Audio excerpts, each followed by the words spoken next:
You're listening to the Hour of the Time. I'm William Cooper. We're going to be talking tonight about what we found on our trip to the Luxor Hotel in Las Vegas, Nevada.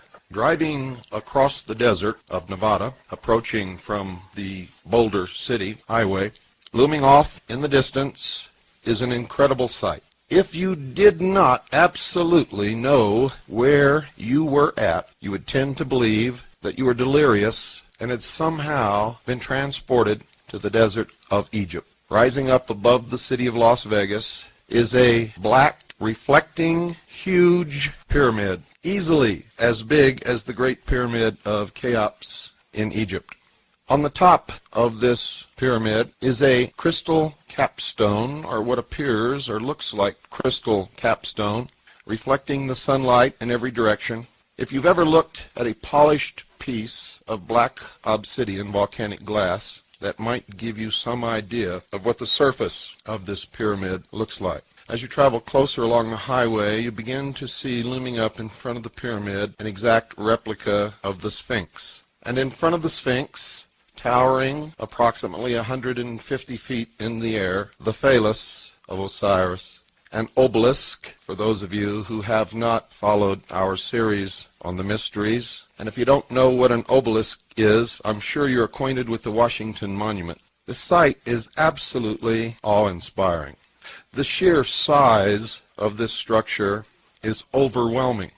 It covers an area so large that driving around it, one begins to wonder how in the world this could have ever been built, much less built in the short period of time that it was, in fact, assembled.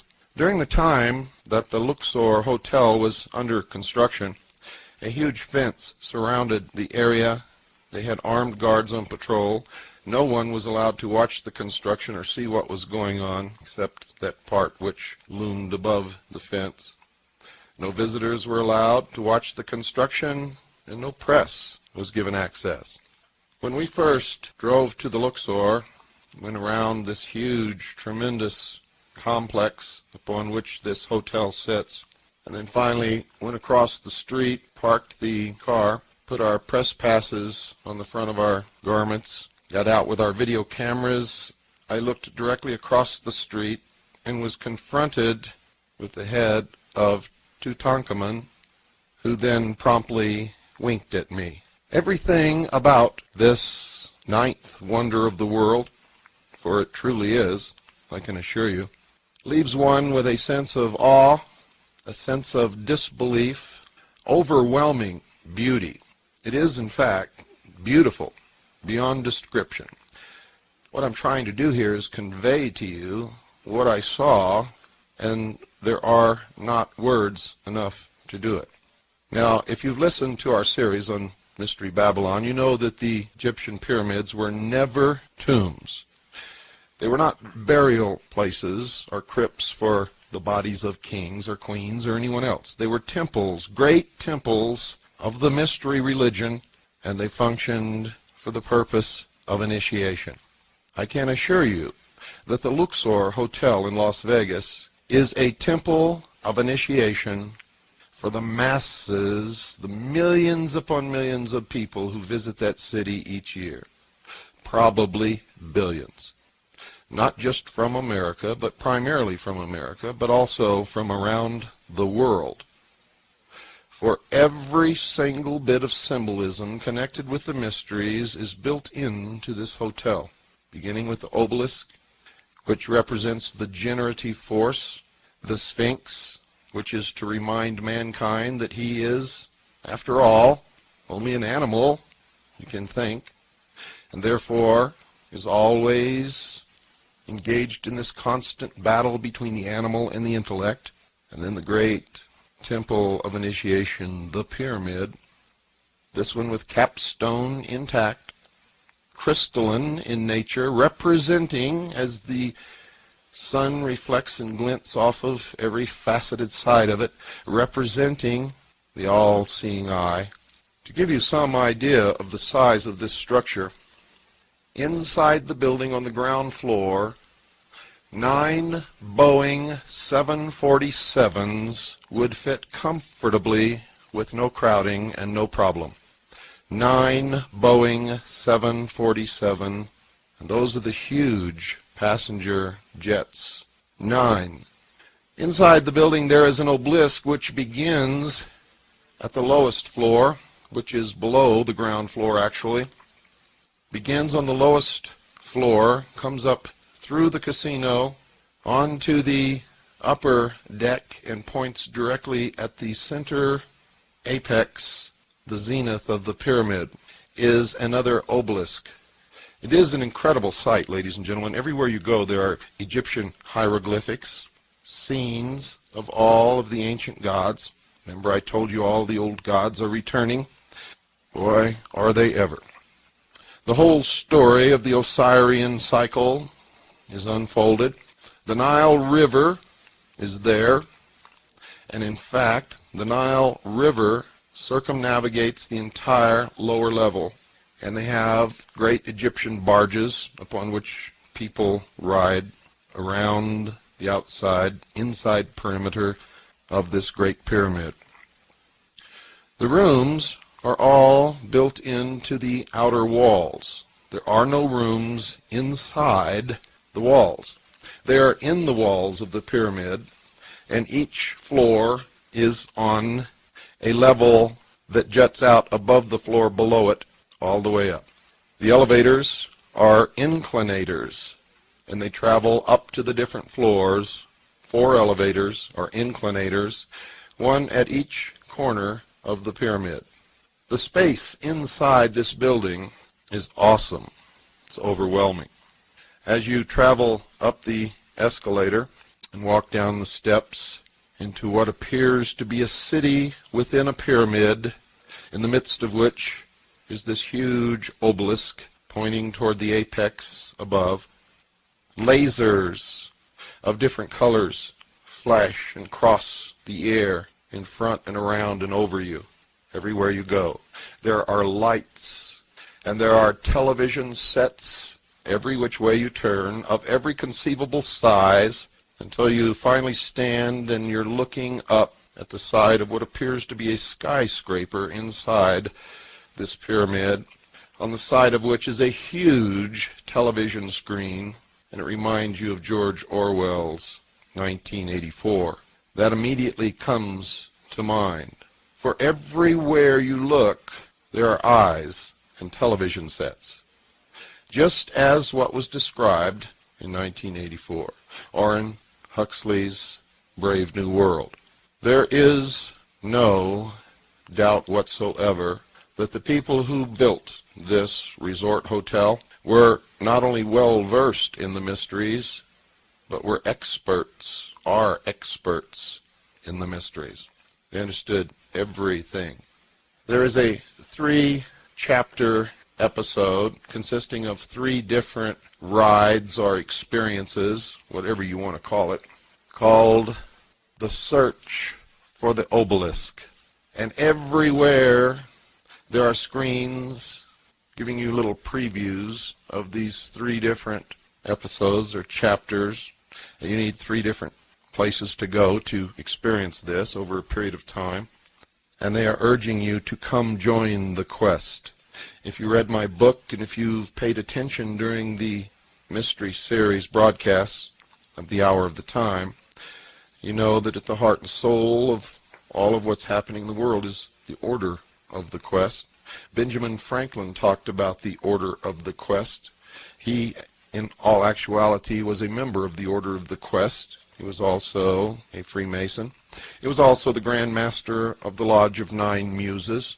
Thomas Jefferson was a member of this Order of the Quest, as was George Washington and just about every one of our forefathers. Come join the quest. It's all about the discovery, 12,000 feet below the desert, of an ancient ruin, of an ancient civilization, where they find levitating craft. Does that sound familiar? Any connection here with UFOs? Any connection with Hitler's belief that the Aryan race represented the survivors of a lost civilization, far advanced beyond what we are now. And that in this ruin, also this rings of the tails of the inner earth, in this ruin they supposedly found a crystal obelisk, which was stolen, by the way, by a Dr. Osiris, who now holds the key to the future of the earth and mankind. And everywhere you look are these plaques or emblems of the enlightened society for global transformation. The enlightened society for global transformation. You can stop and get a burger and a Coke or a beer, or whatever you want, in fact, at the Millennium Cafe. I found it at first to be difficult to understand what was going on around me and to, in fact, keep from bumping into people because everyone was so preoccupied with looking up or looking behind them that we were all constantly bumping into each other. Men, women, children, didn't matter. Temples, emblems of the snake were everywhere. Now, on that first day, I very wisely retreated to get my wits about me. I took a little bit of information with me. Did not do any filming, except from across the street. We filmed the whole outside of the hotel. Nothing inside at that point. Because, to tell you the truth, we were a little overwhelmed and didn't quite know where to start. I wondered how in the world this had come about. I found out through asking questions that the hotel and the grounds, the complex, the Sphinx, the obelisk, everything had cost $400 million. Paid for in cash, not one penny was taken out in loan to build this hotel. Now, if you ever had dreams of going to Las Vegas to win your fortune, I would suggest you take those dreams, put them in an iron box, lock them up, and throw them in the deepest river that you can find. For that $400 million, ladies and gentlemen, represents only the Luxor Hotel, and it came out of the pockets of all of the visitors to Las Vegas who had visited these hotel casinos. The Circus Circus Hotel Casino, the Excalibur Hotel Casino, the Slots of Fun Casino and Silver City Casino, the Circus Circus Hotel Casino in Reno, Nevada, the Colorado Bell Hotel Casino in Laughlin, and the Edgewater Hotel Casino in Laughlin. For it is the group that owns this conglomerate of hotels that built the Luxor. And it became no surprise to me to find out that it was Circus Circus, which had also built the Excalibur Hotel. Now, if you listen to our series on the mysteries, you know that the Roman circus was built to take the attention of the people away from the emperor, to give them the games, to quench their thirst for blood and excitement, so that when they went home at night they were exhausted and didn't feel like rebelling. And it served the emperor well for hundreds of years. So they built the Circus Circus Hotel in Las Vegas. And then they built the Slots of Fun Casino, the Circus Circus Hotel Casino in Reno, the Colorado Bell Hotel Casino in Laughlin, the Edgewater Hotel Casino in Laughlin, and then they went back to their theme and built the Excalibur Hotel in Las Vegas, which has to do all about the legend of King Arthur and the search for the Holy Grail, another quest. The Holy Grail in the mysteries has nothing to do with the cup that Jesus drank out of at the Last Supper. The Holy Grail in the mysteries, in fact, represents the bloodline of the house of David, those believed by the mysteries to have the divine right to rule. I've said this many, many times before. I will say it again. Whoever rules the world in the New World Order, will they claim to the ancestry of the house of David? And then the Luxor, the ultimate temple of initiation that has ever been built throughout history. The shows that you go to in this hotel are beyond description, and you'll have to wait until you can get a chance to visit the Luxor, and I advise you all to do it. You will see verification in front of you everywhere you turn of everything that I've ever told you on this broadcast about the mystery religion of Babylon. It's all there. Nothing has been left out. As you go from show to show, you are indoctrinated slowly into the mysteries. You are told that if mankind does not change now, that the future will be bleak, if not non-existent, for mankind upon this earth. Everywhere you hear the phrase repeated, now is the time, now is the time, now is the time. The same phrase that kicked off the French Revolution and the Bolshevik Revolution is now being heard in America. And the great quest, this search for the crystal obelisk in these shows, is really symbolically the search for God. For the obelisk represents the generative force, the force of creation. It makes things happen, gets things done. And what you ultimately discover, and by the way, the discovery, as far as I could see, was only made by a few, is that there is no God, man is God. That's the theme, and that's what you learn if you're paying attention. Most people that I saw were completely baffled. They had no idea what they were going through and couldn't even figure out the story. And that was amazing. It's amazing, it's entertaining, and it's very, very sad to watch sheeple trying to deal with this great esoteric religion that's all around them and not understanding one single piece of it. I saw it everywhere I went. People would come out of the first episode scratching their head and looking around and wondering what it was all about, what happened here, what, it was a fun ride. And I got to tell you, folks, the ride on that first episode, well, I can't describe it. I will tell you this. You've never been on a ride like it in your life. I can guarantee you that. It is virtual reality. And by the way, they have a virtual land there where you can pilot an F-14 Tomcat if you want. And I mean, when it goes up, you go up. If you do a flip, if it does a flip, you do a flip. And you're in that cockpit, and you take off, and you land, or you crash, or you go straight up until you stall and fall back down to the earth. This is an incredible place. When I did the episode, when I explained to you the meaning of 2001, in that movie there was an obelisk, a monolith, a stone, black, remember? Smooth, shiny, everything was reflected in it. And remember when the astronaut went out to investigate it, he couldn't find an opening and finally pulled up a piece of it, looked inside, and there was another universe.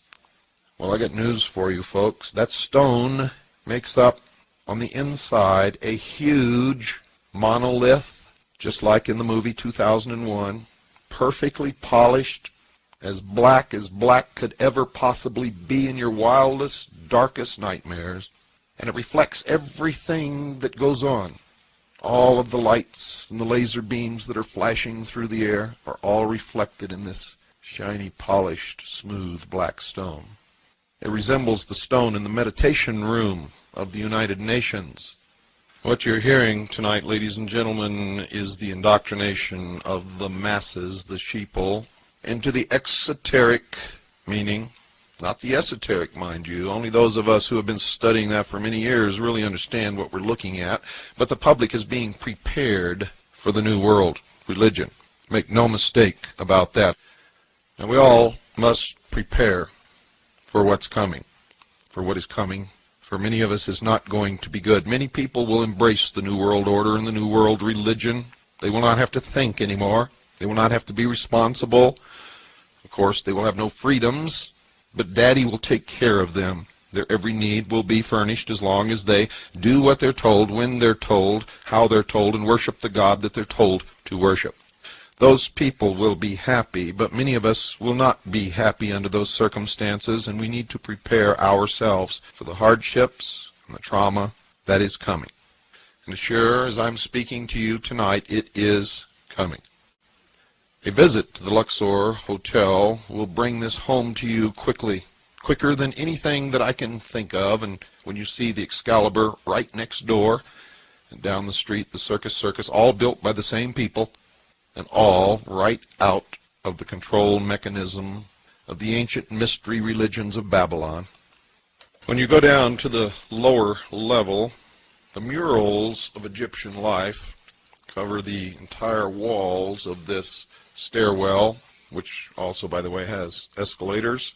It goes down to the base of the obelisk, which goes up through several floors and then up into the center of this great pyramid and points directly to the apex. At one point I was watching the laser light show when all of a sudden a small port opened in the apex of the pyramid and a pure shaft of light connected with the tip of the obelisk. And a chill went right up my spine and the hair stood up on the back of my neck. And I felt this terrible fear in my belly, knowing that these people are not playing games. I was even more taken aback when all those standing around who had witnessed this laughed and giggled and pointed and thought this was just another wonderful part of the entertainment, having no conception of what they were witnessing. Luxor, by the way, means the source of light. When I went down into the very lowest level, there is a shop there called The Source, with all kinds of Egyptian paraphernalia, books on the translation of the different hieroglyphics and papyrus that have been found throughout Egypt, on the monuments, in the tombs, on the pyramids, the translations of the different stelae, including the Metternich stele, which the stele group is named after. Next to that is a museum. There's a complete reproduction of Tutankhamun's tomb. Then I began to see these photographs of dancing girls and men in chariots, and these were photographs. These were not paintings or prints. These were photographs. And then I saw double doors above which the words theater was displayed. Again, pinned on my press pass, went through those doors, and down in the bowels of this huge, gigantic pyramid was a recreation of the Roman circus. And at night they have huge pageants. The one that's advertised is called the Winds of the Gods. The Winds of the Gods. And at one point, the wall of this huge, tremendous circus, in which you could place a football field, opens up, and they create the Nile River running through this auditorium. Everywhere there are people who will answer your questions, and if you take the boat ride on the tour of the Nile, you will see recreations of all the great monoliths of Egypt, and they will tell you the story of the Osirian cycle, of Nut and her children, Isis and Nephthys, Osiris and Set. And at one point you will see the guardian of the secrets of the universe displayed upon the wall. If you don't look up high, you won't see it. The only other place you see it is in the first episode of The Search for the Obelisk. This creature has the exact same facial characteristics and the exact same eyes as the supposedly alien creature on the cover of Whitley Strieber's book, Communion. I told you, actually years ago when I first began my lecture tours, and all during these radio broadcasts, that all of these things are tied together. They are linked, just as your toe is linked to your head. You may look at your toe and say, that's a toe, it has nothing to do with my head, until you try to cut it off, and then you will find very quickly that it has everything to do with your head. You cannot separate the UFO phenomenon or the stories about aliens visiting the earth from the New World Order or from the mystery religions or from Las Vegas any more than you can separate your toe from your head without understanding at that point that you made a big mistake. In the Luxor, you can see all of this come together. It comes together very well. You might want to go out and get the latest issue of Time magazine, the January 10th, 1994 issue of Time magazine. That's the January 10th, 1994 issue of Time magazine. On the cover, you will see what I'm talking about. Now, one of the things that I noticed inside the Luxor Hotel is that this could be the city of the future. People could live, work, eat, sleep, be entertained, be born and die, all within that pyramid. All within that pyramid. Something else was going on, ladies and gentlemen. that was insidious in nature. Remember, I told you this is a temple of initiation into the new world religion, the new age religion, into the brave new world, as Aldous Huxley would have called it, and did call it in his book. It came a decade late for George Orwell, but nevertheless it is the same. People are herded like cattle through these things that they pay to see. They're treated like stupid sheeple. And something else occurs that was so significant, I looked around me and could not believe that no one there but me understood what was happening. You go down to the lower level to a counter there and you buy your ticket for these things. And everything has to have this ticket. You are told to hold the ticket in your right hand. It has the UPC on the ticket. You're told not to hold it in your left hand. You must hold it in your right hand with the UPC facing outward from your hand. Every time you go into one of these events, one of these rides on the Nile River ride or the 3 episodes or anything, there's a scanner under which you are told to pass your hand, and it reads the UPC code on the ticket. There is an attendant standing there. They will not take your ticket and pass it under the scanner for you. You are to do that. It is a form of indoctrination, getting you used to passing your hand under a scanner to get something in return. It is a Pavlovian conditioning.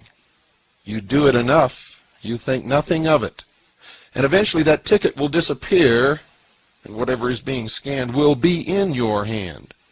You see, even when you have trouble and you're not holding the ticket right, they tell you to pass it again, do it again, do it again, do it again, try it again. Only when it becomes obvious that people behind are getting very upset with you holding up the line will the attendant take the ticket and pass it under the scanner for you. For this is a form of conditioning, and you cannot be conditioned if they do it for you. Everything in the Luxor Hotel is an indication of what is to come. Everything. I went into the casino on this day, forgot to tell you I was filmed everything, wore my press pass and went everywhere. Anywhere I wanted to go, I was treated courteously. People opened doors for me. People offered to set up props for me. In the casino, around the center where the obelisk goes up through the ceiling, there are all the reproductions of the beautiful golden mummy cases and the masks, the death masks. I turned around and saw 2 obelisks on each side of a small stairway and a jackal, and then a door in front which looked like a tomb was actually an elevator that goes up 1 floor into the Isis restaurant. So I went up there. It was too dark to videotape up there, but I took still pictures, and they will be in the videotape. We will videotape the still pictures. It is one of the most beautiful foyers that I've ever seen, with ancient Egyptian art, pieces of jewelry in glass cases. On each side of the entryway into the actual restaurant are these huge stone reproductions of Egyptian gods. There are brass, they look like gold, and they may be gold-leafed, snake heads on the ends of all the furniture, cobra. Inside, in a glass case with a beam of light shining directly down on it, is a statue of Isis in all her glory. It is ornate, dripping with wealth and affluence. Everything, dear listeners, is designed to take you out of yourself and, surrounded by all of this symbolism, indoctrinate you into the New World Order. And you're so astounded and awed by the beauty of all of this, you fail to see the methods of control and the terrible religion and the God that you will be asked to bow to. Now, I'm a true constitutionalist. If you really wanted to bow to that God, I would fight for your right to do it, whether I approved or not. For I came to understand many years ago that if I deny you the right to practice your religion, you could also deny me the right to practice mine. I have no qualms with people practicing the religion they wish to practice.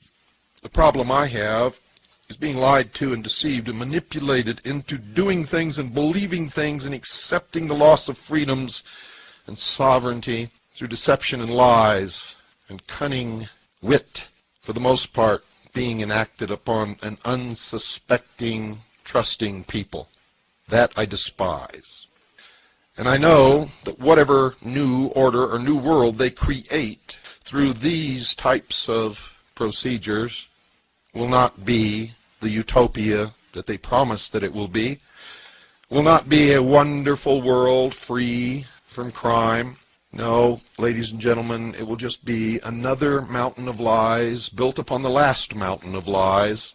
And someday, somewhere, someone is going to expose the original lie upon which all of this was built, and the whole structure will come tumbling down. I hope that the hour of the time is functioning in some way toward that end. Only you know the answer to that. I am constantly amazed that all of this is flaunted in front of the people. You see, it's all out in the open now for anyone who cares to look, and from our research we found that it's never really been hidden during this century. Of course, the manipulations are built upon masterful lies. But if you want to do the research and look, you can always find the truth behind the lie because it's not hidden. The way that they've been able to get away with all of these things is very simply, they believe, and in most instances they're right, that most people don't want to think for themselves and will never look. Therefore, they don't even hide anything. That's a shame. It is, in fact, an indictment of all of the American people and the people of the world. It's always been my hope to be able to wake the sheeple so that they become real people whom we can then empower to save the penultimate achievement of all of mankind, and that is the document that for the first time in the history of the world truly set man free, gave him the greatest opportunity, and created the greatest civilization, the greatest nation that's ever existed upon the face of this earth, and now everyone is willing to flush it down the toilet, literally, and step back into slavery. Why?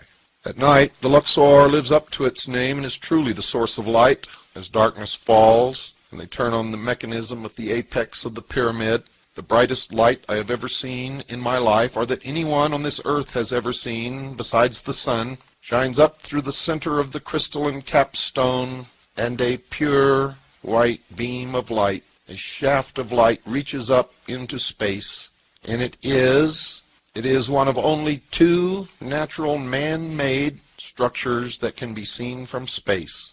One is the Great Wall of China, and the other is the Luxor light. On a clear night with a dust-free atmosphere, the light can be seen as far away as Los Angeles and Phoenix, Arizona. It is truly awe-inspiring. Photographs of it are awe-inspiring. Never mind being there in person, just looking at a photograph of it will take your breath away as you realize that the light is so strong that on a clear night in clear air with no dust and no smog and no smoke, you can still see the beam of light as if it's a column, a translucent column reaching far out into space. Good night, and God bless you all.